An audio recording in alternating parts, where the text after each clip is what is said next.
This video is part of a series from Apex Process Consultants that demonstrates a government loan underwriting application created using IBM Business Process Management, BPM, and Operational Decision Management, ODM, software.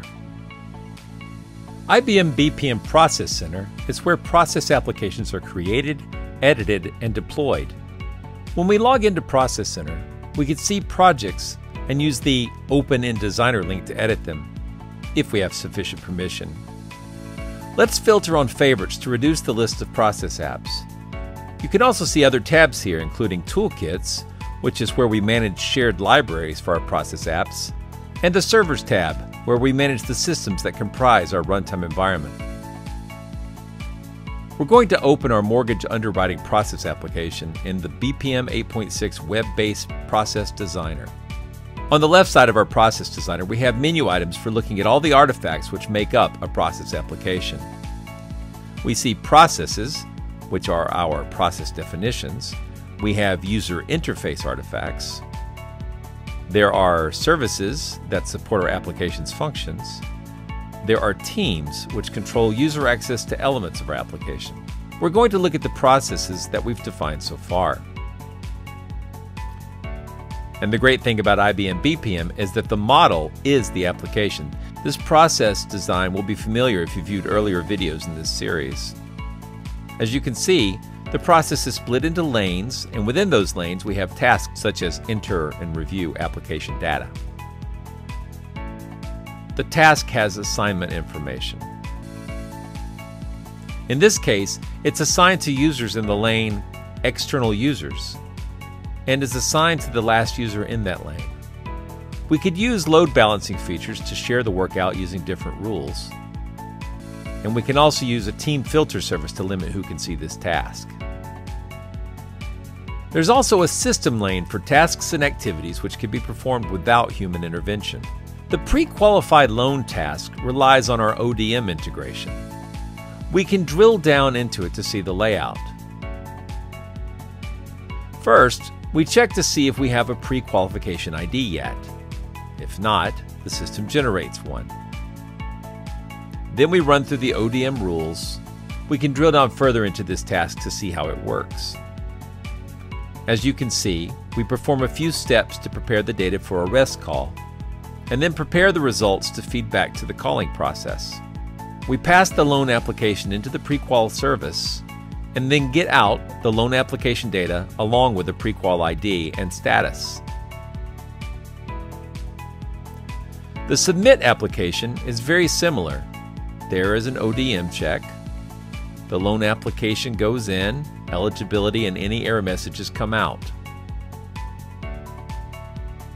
The process then creates a findings report and sets the status for the loan application. You can see we also have error handling here. Let's look at the Variables tab. These are the data items that flow in and out of this service, and all of that lives in a sort of data pool. The main variable type we're dealing with here is the loan application, and if we expand on that, you can see the properties of this variable. It contains all the attributes required by the MISMO XML schema, a loan industry standard data model. We can have one or more borrowers, each having their own list of attributes.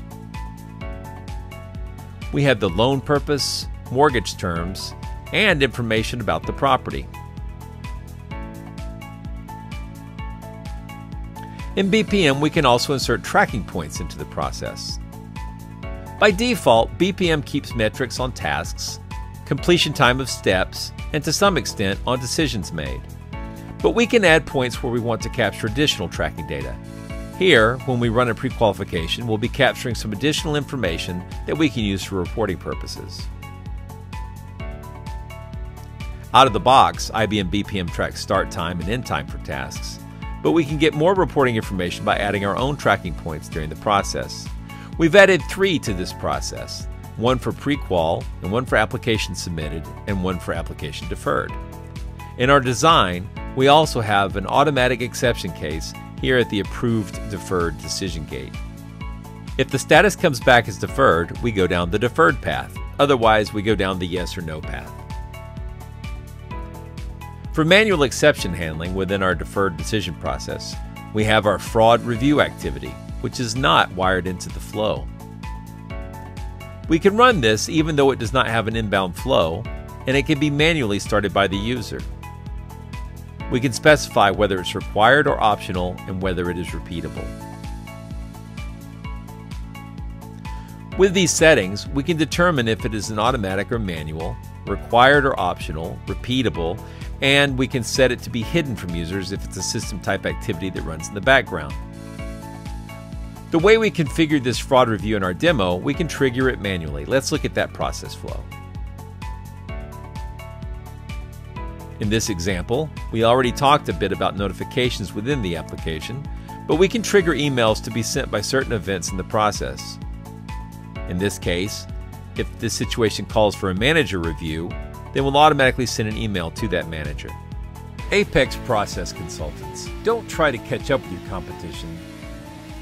Leave them behind.